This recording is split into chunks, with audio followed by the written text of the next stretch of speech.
Okay, there is Lord Christopher Monckton. There are 4 more parts of that hour-long interview. They're all posted right now at Infowars.com and PrisonPlanet.com. They're posted in the great article.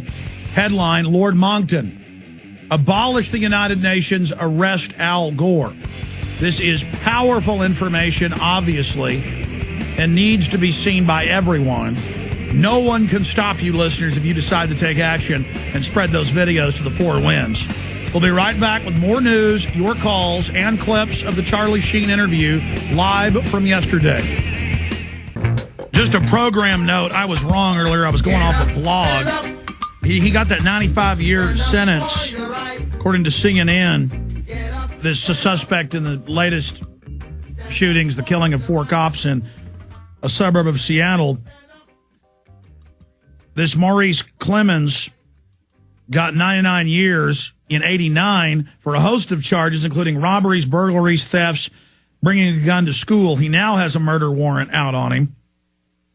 And then he had arrest warrants out. He'd been arrested and had been released for child rape, assault of a police officer. He'd been released from another prison sentence a few years ago for robbery. I mean, this guy has a rap sheet 1 million feet long, and why was he released from prison? Oh, boy. Absolutely incredible. But the establishment statistically releases violent offenders quicker than they release nonviolent because they're used by the social engineers to kind of herd the general population into being so terrified they call for more police and more prisons. We have more prisons than anybody else in the world, and we have more crime than many nations. It's because we are a sick, sick society. And the highest crime rates are in New York City and Chicago, where you have total gun bans, because that's where all the criminals move. Only law-abiding citizens then follow the unconstitutional law. Okay, let me get into ClimateGate now, then I'm going to come back and take phone calls from Robert, Reed, David, Matt, and others that are patiently holding. We're going to have more guests coming up this week on ClimateGate, but they announced, we accidentally destroyed all the original emails and documents. Those are our emails that were stolen a few weeks ago, but they've since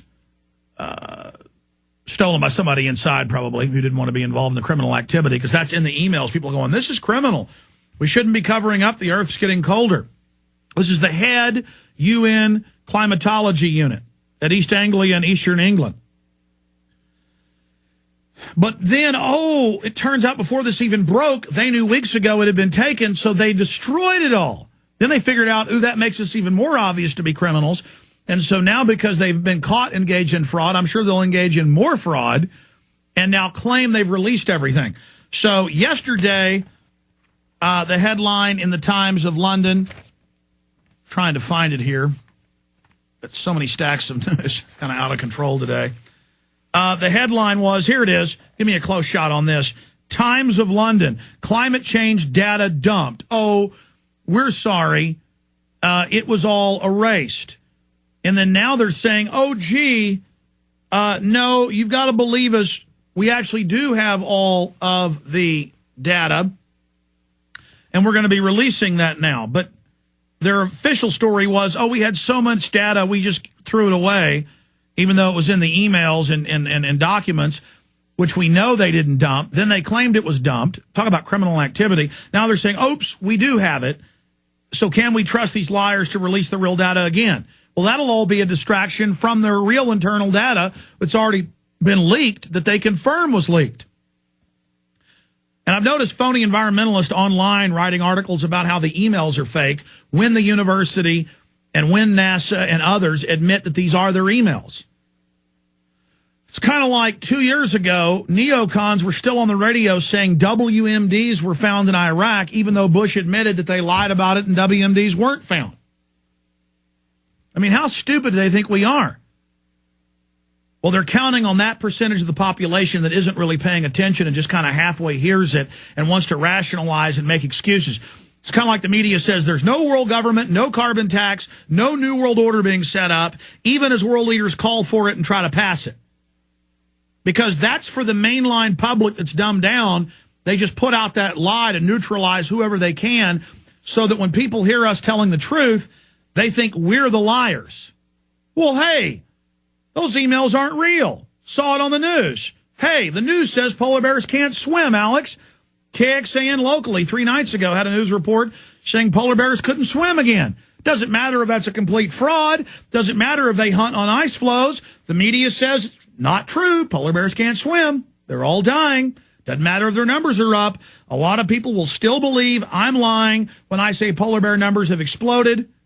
They will think I'm lying when I say polar bears are great swimmers and hunt seals and smaller whales out on the ice floes. But here it is, ClimateGate. University of East Anglia, U-turn in climate change row, which means fight in English, I guess. Leading British scientists at the University of East Anglia who were accused, it's confirmed in their own emails, they say they're manipulating it, accused of manipulating climate change data, dubbed ClimateGate, have agreed to publish their figures in full. Yeah, I wonder what that definition means. The U-turn by university follows a week of controversy after the emergence of hundreds of leaked emails stolen by hackers and published online, triggering claims that the academics had massaged statistics. Claims? This is a whitewash, folks. It's on record. Look, climate change data dump. Then they say, oh, no, we have it.